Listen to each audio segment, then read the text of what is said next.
Halo teman-teman, jumpa lagi dengan Rara, masih dengan cerita tentang West Japan. Hari ini kita mau jalan-jalan ke Kyoto.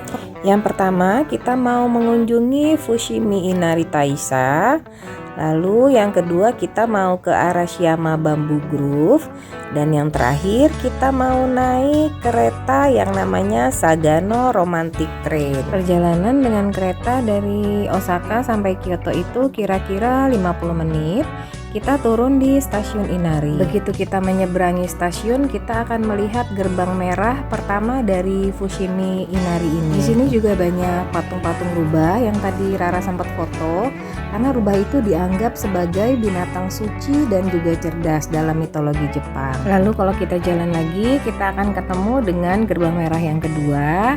Baru dari situ kita bisa masuk ke dalam shrine-nya atau kuilnya. Nah, sekarang kita mau menuju ke gerbang merah yang ikonik banget atau disebut dengan Torii. Sebenarnya dari gerbang kedua itu tinggal jalan lurus aja kalau kita mau ke Toriinya itu, tapi entah kenapa saya punya ide untuk kita keluar lagi terus jalan keliling gitu, karena berharap bisa lebih dekat langsung ke gerbang merahnya.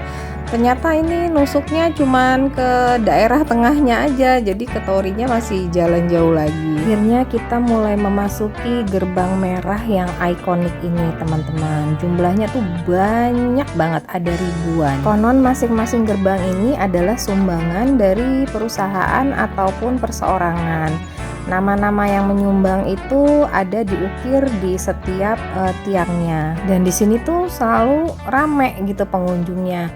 Jadi kalau misalnya mau dapetin foto yang belakangnya nggak ada orang tuh kayaknya hampir nggak mungkin ya, membutuhkan kesabaran tingkat tinggi, atau mungkin datangnya bener-bener harus pagi-pagi banget gitu, sekitar jam 6 pagi. Tapi kita nggak terlalu jauh sih masuk ke dalamnya, karena itu kan tangga gitu, terus naik-naik terus gitu. Takutnya nanti Rara nggak kuat karena cuacanya juga udah semakin panas. Akhirnya kita memutuskan untuk kembali lagi ke stasiun. Sekarang kita mau ke Arashiyama Bamboo Grove. Kita naik kereta lagi, turun di stasiun Saga Arashiyama. Dari stasiun itu ke Bamboo Forestnya itu jalan kaki sekitar 15 menitan lah.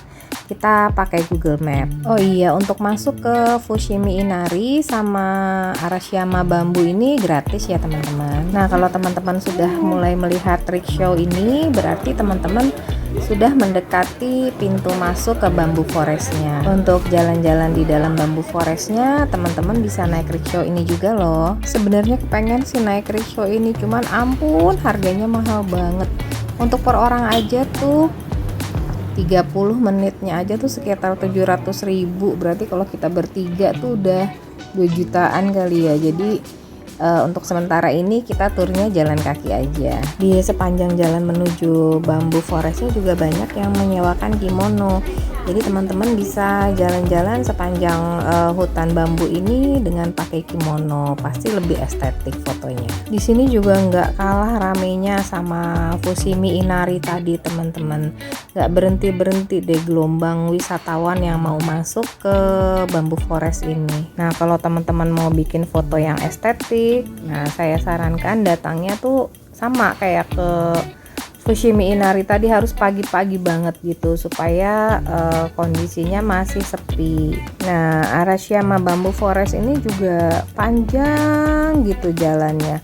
Kalau misalnya mau diterusin, nanti kita akan ketemu kuil Shinto yang namanya Nonomiya. Tapi karena Rara udah mulai cranky dan juga udah mulai agak gerimis, selain itu kita juga punya jadwal untuk naik kereta Sagano jam 1 siang. Jadi kita putuskan cuman setengah perjalanan aja, terus kita balik lagi keluar. Kita mau menuju stasiun Saga Toroko yang letaknya persis di sebelah stasiun Saga Arashiyama. Di perjalanan menuju Saga Toroko itu nanti banyak kios-kios yang jual makanan, minuman, souvenir, terus banyak vending machine kayak gini juga buat beli minum. Kita mau naik kereta yang bentuknya unik dan klasik.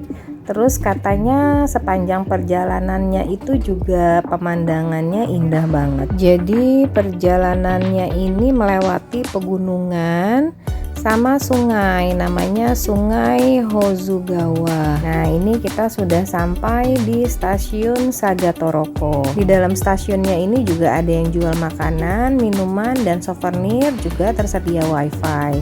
Nah, akhirnya kereta yang kita tunggu-tunggu datang juga. Tuh, cantik dan klasik banget ya teman-teman keretanya. Waktu itu saya beli tiketnya itu online, hanya untuk one way. Untuk dewasa itu 90 ribuan dan untuk anak-anak setengahnya. Keretanya itu ada 5 gerbong dan gerbongnya itu ada yang memakai jendela kaca dan ada juga yang tidak berjendela. Sebenarnya kalau bisa milih sih kita pengennya duduk di gerbong yang nggak ada jendelanya supaya bisa lebih leluasa lihat pemandangannya, dan sebenarnya pengennya tuh duduk di sisi kanan karena kalau di sisi kanan itu lebih panjang waktunya untuk dapetin pemandangan sungainya itu. Tapi sayangnya pas beli online itu kita udah ditentuin gitu duduknya di kursi nomor berapa, karena setiap kursi ini ada nomornya dan hampir selalu penuh gitu setiap perjalanan gerbongnya ini. Nah, terus kita sempat berhenti nih di spot yang ada patung-patung dan jembatannya ini. Waktu itu saya pernah baca sih sebenarnya katanya bisa turun di sini untuk foto-foto dulu sebentar. Cuman waktu itu mungkin karena cuacanya gerimis jadi kita nggak turun, atau memang udah berubah peraturannya gimana saya juga kurang paham. Lama perjalanannya ini sekitar 25 menit karena keretanya juga jalannya pelan-pelan. Sepanjang jalan juga guide-nya memberikan informasi tapi dalam bahasa Jepang jadi kita nggak ngerti. Terus nyanyi-nyanyi juga guide-nya, suaranya juga bagus deh. Pokoknya ini pengalaman yang indah banget deh, teman-teman harus coba kalau jalan-jalan ke Kyoto. Kita hanya one way naik kereta ini, terus kita mau naik JR ke Osaka. Tapi ternyata stasiun JR-nya tuh jauh banget deh. Untungnya cuacanya tuh lagi adem gitu. Terus sepanjang perjalanannya juga indah banget kayak di kampung sendiri, banyak sawah. Ada tukang ubi juga tuh, Rara numpang foto sama tukang ubi. Sempat numpang foto juga di depan rumah orang. Kata Rara, enak banget rumah di sini ya Bun, deket sawah, terus deket stasiun kereta api, dia bilang gitu. Oke teman-teman, sekian dulu ya cerita Rara tentang Kyoto. Jangan lupa untuk subscribe supaya kalau Rara ada cerita lagi tentang West Japan, teman-teman bisa langsung tonton. Sampai jumpa, bye.